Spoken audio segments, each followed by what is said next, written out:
Assalamualaikum warahmatullahi wabarakatuh. Bismillahirrahmanirrahim. Alhamdulillah, sahabat Ruang Tafsir Official dimanapun Anda berada.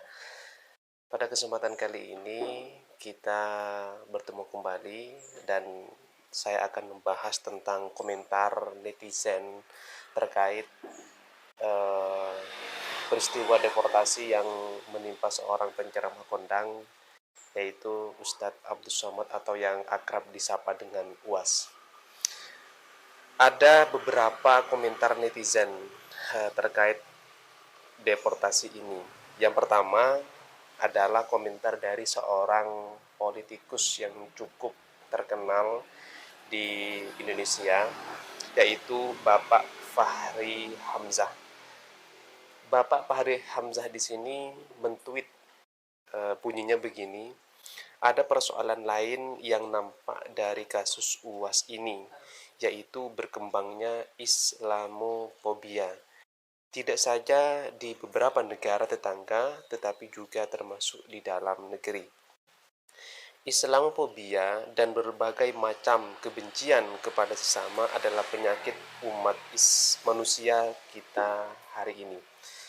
Tweet Bapak Fahri Hamzah di sini ini mengangkat sebenarnya isu lama di era sekarang terkait Islamofobia. Islamofobia itu maksudnya adalah ketakutan atau kebencian pihak lain terhadap agama Islam. Kenapa seperti itu? Karena ya oknum ya atau pemeluk-pemeluk agama Islam itu tersendiri yang dalam tanda kutip melakukan perbuatan-perbuatan yang mengganggu pemeluk agama lain, sehingga pemeluk agama lain yang merasa terganggu dan ia timbul suatu kebencian terhadap pemeluk agama Islam itu tersendiri. Itu namanya Islamofobia. Nah, terkait Islamofobia di sini atau komentar netizen yang lain, ini juga dimuat di dalam sebuah berita eh,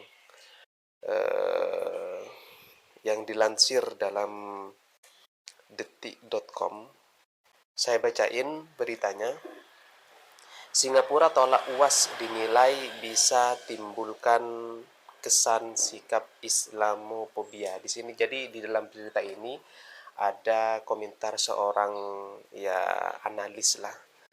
Sehingga komentar tersebut itu ya memberikan memberikan support terhadap UAS, dan secara tidak langsung adalah mengkritik atau menyalahkan terhadap pemerintahan di Singapura.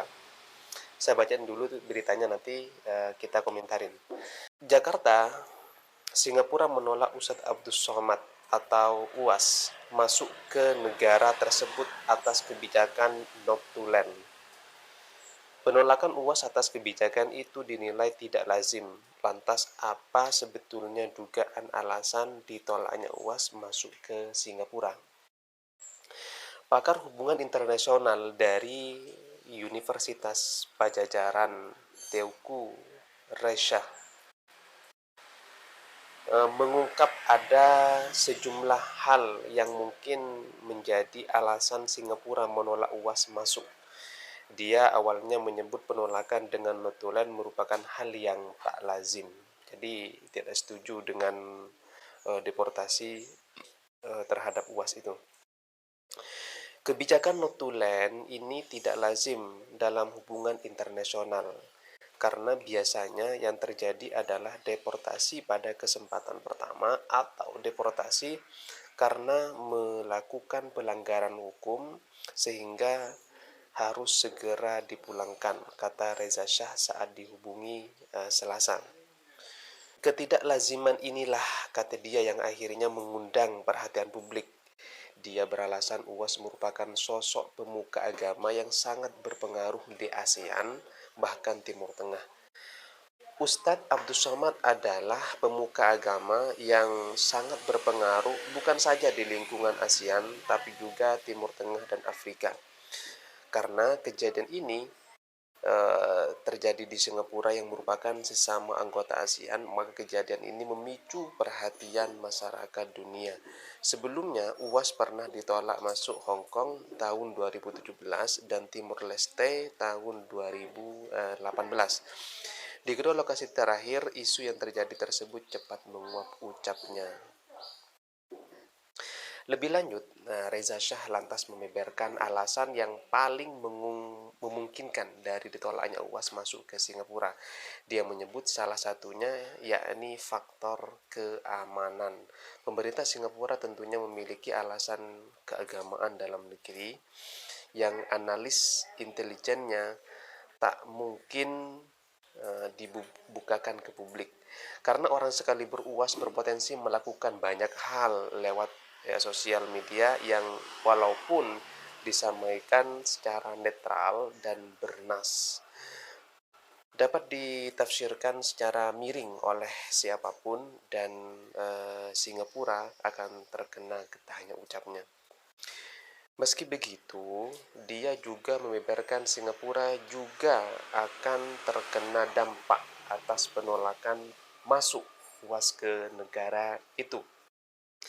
Dia menyebut salah satunya Singapura dapat dituding sebagai pihak yang Islamophobia. Sebenarnya kejadian ini merugikan pihak Singapura sendiri dari kalangan masyarakat muslim di ASEAN. Dapat terkesan pemerintah Singapura memiliki sikap Islamophobia yang bertentangan dengan ide-ide Islam yang rahmatan lil alamin. Nah, begitu. Karena UAS adalah ulama karismatik yang memiliki kualifikasi internasional, bergelar S3, serta tergolong kritis dan moderat. Jelas dia. Sampai kasus ini jernih, maka para diplomat Singapura di negara yang mayoritas muslim akan banyak mendapat pertanyaan dari masyarakat sivil soal Islamophobia dan integrasi masyarakat Melayu dalam sebuah Singapura yang majemuk. UAS dengan segala pengaruh globalnya berpotensi tidak mendukung posisi internasional Singapura dalam berbagai tema Islam dan modernitas. Misalnya dalam isu-isu seperti Islamic banking, halal industri, dan modern Islamic fashion lanjutnya. Jadi pemerintahan di Singapura menolak kedatangan UAS, entah dia itu mau berlibur, jalan-jalan dan lain sebagainya. Tidak ada niatan untuk mendoktrin warga di Singapura terjebak dalam paham-paham yang terlarang, yaitu radikalisme, terorisme dan lain sebagainya. Karena apa? Karena UAS di sini dalam rekam jejak dakwahnya, ya pemerintah Singapura sudah mengamati bahwa UAS di situ pernah menyatakan keberpihakan terhadap HTI dengan mengatakan bahwa khilafah itu ya boleh-boleh saja, bahkan sangat di sangat penting, ya perlu untuk ditegakkan di Indonesia. Kenapa? Karena dengan khilafah itu bisa diatasi segala persoalan seperti yang didengungkan oleh orang-orang HTI. Dan juga dalam komentar pemerintahan di Singapura, mereka menolak karena ceramah-ceramah UAS itu pernah membuat orang lain tersakiti, seperti halnya ya menyatakan bahwa di dalam salib itu ada jin kafir dan lain sebagainya. Itu kan menyinggung pihak lain atau orang lain, sehingga mereka ya tersakitilah dengan hal-hal atau dengan ceramah yang semacam itu. Maka kemudian pemerintah Singapura itu mencoba bersih-bersih lah, katakanlah, dari paham yang radikal tersebut. Dan UAS sebagai penceramah lah, katakanlah, yang radikal dalam benak mereka, maka ketika UAS misalkan pergi ke sana, entah dia itu mau berlibur atau berwisata, ya itu deportasi atau ditolak. Penolakan UAS di sini ini sebagai bentuk preventif atau pencegahan penyebaran paham radikal tersebut. Entah kemudian misalkan UAS, saya tidak mau ceramah di sana, saya tidak mau mendoktrin warga Singapura misalkan. Oke, itu bisa dibenarkan. Tapi UAS di sini sebagai tokoh publik, dia memiliki pengaruh yang cukup kuat. Sehingga kedatangan dia ke sana ini akan mencerminkan bahwa ya Singapura berpihak terhadap UAS. Alhasil ya warga Singapura bisa mendengarkan atau mendukung terhadap ceramah-ceramah UAS yang dalam tanda kutip radikalis tersebut. Begitu. Jadi kemudian kalau misalkan Reza Shah itu memberikan komentar bahwa penolakan terhadap Singapura itu eh, menjadi apa ya biang munculnya Islamophobia, itu bisa dibenarkan juga. Kenapa? Karena ya sebagai komentator ya bebas-bebas saja dia berkomentar seperti itu.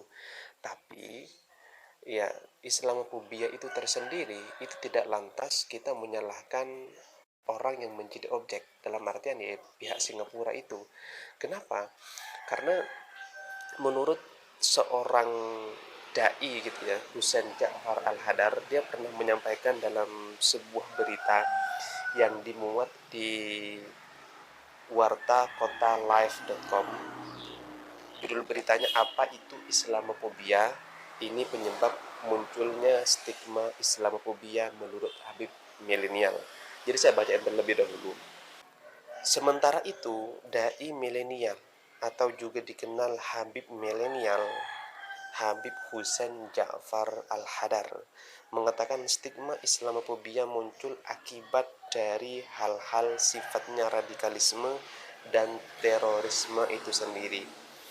Jadi justru penyebab Islamophobia itu adalah radikal terorisme. Kalau upaya pengentasan radikal terorisme dianggap sebagai sebab munculnya Islamophobia, hal itu adalah logika yang amburadul. Jadi menurut Habib Hussein Ja'far Al-Hadar, ya, orang yang apa ya, yang berusaha untuk memprevent, mencegah atau memberikan kontra-narasi terhadap ya paham-paham yang radikal itu dianggap sebagai munculnya Islamophobia, itu termasuk cara pikir yang amburadul, cara pikir yang ya yang tidak sistematis kalau bahasanya Rocky Gerung gitu kan. Kenapa? Karena preventif atau kontra radikalisme yang dilakukan oleh seseorang atau juga oleh pemerintah Singapura misalkan, itu salah satu langkah untuk mengobati penyakit paham radikal, justru seperti itu.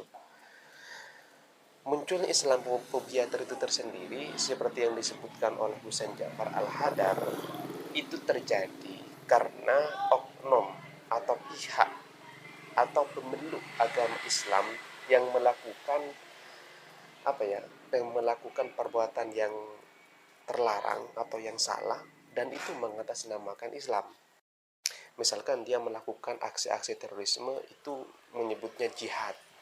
Terus kemudian dia melakukan demonstrasi atau melakukan sweeping lah, misalkan itu menyebutnya nahi mungkar dan lain sebagainya. Jadi dalih-dalih instrumen agama itu yang dijadikan alasan, itulah yang menjadi penyebab ya munculnya atau timbulnya Islamophobia itu tersendiri. Jadi yang keliru itu bukan orang yang kena Islamophobia, tapi justru memeluk agama Islam yang salah di dalam menerapkan pesan-pesan Islam itu tersendiri. Jadi Islam sebenarnya melarang aksi radikalisme dan juga ya ideologi radikalisme. Islam itu dengan misinya menegakkan nilai-nilai rahmatan lil alamin. Rahmat di sini maksudnya menebar cinta, menebar kasih sayang terhadap semesta. Cinta dan kasih sayang di sini tidak memandang batas. Agamanya apa, ideologinya bagaimana, terserah. Selagi dia manusia, maka kita hormati. Selagi dia tidak mengganggu, maka kita tetap terima dia. Nah begitu. Terima kasih.